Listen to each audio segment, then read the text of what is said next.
ಬ್ರಿಡ್ಜಿಂದ ಎಲ್ಲ ವಯಸ್ಸಾರು ಹೋಗ್ಯಾವ್ರಿ. ಬುಸ್ಸಿಂಗ್ ಹಾಕ್ಸ್ಬೇಕು, ಪೈಂಟ್ ಹಚ್ಬೇಕು, ಕಸ ಕಡ್ಡಿ ಜಾಸ್ತಿ ಆಗ್ಯದ. ಇತ್ತ ಮ್ಯಾಲೆ ತಡೆಗೋಡಿ ಮಾಡಬೇಕು. ಈ ಹಳ್ಳದೆಲ್ಲ ಶೀಘ್ರ ಆಗ್ಯದ, ನೀರು ದಡಿಕೆ ಜಾಸ್ತಿ. ಈ ಕಡೆ ಹೊಲನ ಭಾಳ ಇದಾಗ್ಲಕತ್ತದ. ಹುಡುಗರು ಮೊನ್ನೆ ಇಬ್ಬರು ಹುಡುಗರು ಬಿದ್ದಿದ್ರು, ಕೈಕಾಲು ಮುರ್ಕಂದಾರ. ಭಾಳ ಆಗ್ಲಕತ್ತದ ಅಂತ ಅನೈತೆ.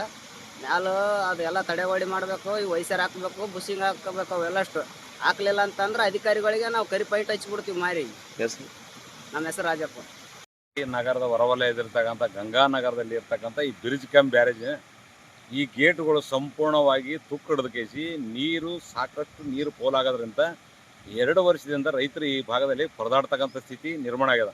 ಸಣ್ಣ ನೀರಾವರಿ ಇಲಾಖೆ ಅಧಿಕಾರಿಗಳು ಅವ್ರ ವ್ಯಾಪ್ತಿಗೆ ಬರ್ತದೆ. ಜೆ ಆಗಲಿ, AW ಆಗಲಿ, ಇ ಆಗಲಿ ಇಲ್ಲಿ ಬಂದು ಸ್ಥಳಕ್ಕೆ ಬಂದು ಪರಿಶೀಲನೆ ಮಾಡೋದು ನೋಡೋದು ಇಲ್ಲಿವರೆಗೆ ಮಾಡಿಲ್ಲ. ಈಗ ಅವನ್ನ ತಕ್ಷಣ ತೆಗೆದು ಕೇಸಿ, ಈಗ ಮಳೆ ಬರೋ ಸಮಯ ಮುಂದಿನ ದಿವಸದಲ್ಲಿ ತಕ್ಷಣ ಅದನ್ನು ಕಿತ್ತಿಗೇಸಿ ಎಲ್ಲ ಕಡೆ ಪೇಂಟ್ ಹೊಡೆದು ಬುಷಿಂಗ್ ಮಾಡಿರ್ತಕ್ಕಂಥ ಕೆಲಸ ಮಾಡಿದ್ರೆ ಮುಂದೆ ಅನುಕೂಲ ಆಗ್ತದೆ. ಇಲ್ಲಾಂದ್ರೆ ಮುಂದಿನ ದಿವಸ ಮಳೆ ಜಾಸ್ತಿ ಬಂದು ಅಂದ್ರೆ ಅದನ್ನು ತೆಗಿಲಿಕ್ಕಾಗಲ್ಲ, ತುಕ್ಕಿಡ್ದಾವ ಮತ್ತು ನೀರೆಲ್ಲ ಪೋಲಾಗಿ ಹೋಗ್ತಾವ. ಅಂತ ಬೇಸಿಗೆ ಸಮಯದಲ್ಲಿ ಈ ಭಾಗದಲ್ಲಿರ್ತಕ್ಕಂಥ ದನ ಕರುಗಳಿಗೆ, ಪ್ರಾಣಿ ಪಕ್ಷಿಗಳಿಗೆ ಮತ್ತು 2 ಭಾಗದಾಗ ಏನದ ಇದ್ರ ನಂಬಿಕೆ ಕೇಸಿ ಏನು ಬೆಳೆ ಸಾಲ ಸೋಲ ಮಾಡಿ ಬೆಳೆದಿರ್ತಕ್ಕಂಥ ರೈತರಿಗೆ 2 ವರ್ಷದಿಂದ ತೊಂದರೆ ಆಗ್ಲಾಗತ್ತದ.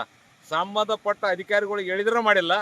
ತಕ್ಷಣ 1 ವಾರದಲ್ಲೇ ಇದನ್ನು ಸರಿಪಡಿಸದಿದ್ರೆ ಸ್ವಂತ ರೈತರು ದುಡ್ಡು ಹಾಕೇಸಿ ಕಪ್ಪು ಬಣ್ಣವನ್ನು ಖರೀದಿ ಮಾಡಿ ಕೇಸಿ ಆ ಗೇಟಿಗೆ ಹಚ್ಚಲಿಲ್ಲ ಅಂದ್ರೆ ಸಣ್ಣ ನೀರಾವರಿ ಇಲಾಖೆ ಕಚೇರಿಗೆ ಮತ್ತು ಆ ಕಚೇರಿಯಲ್ಲಿ ಇರ್ತಕ್ಕಂಥ AW ಮತ್ತು ಇ ಅವರಿಗೆ ಅದೇ ಕಪ್ಪು ಬಣ್ಣವನ್ನು ಅವರ ಮುಖಕ್ಕೆ ಬಡಿತಕ್ಕಂಥ ಕೆಲಸಕ್ಕೆ ಇವತ್ತು ನಾವು ನಿರ್ಧಾರ ತಗೊಂಡಿವಿ.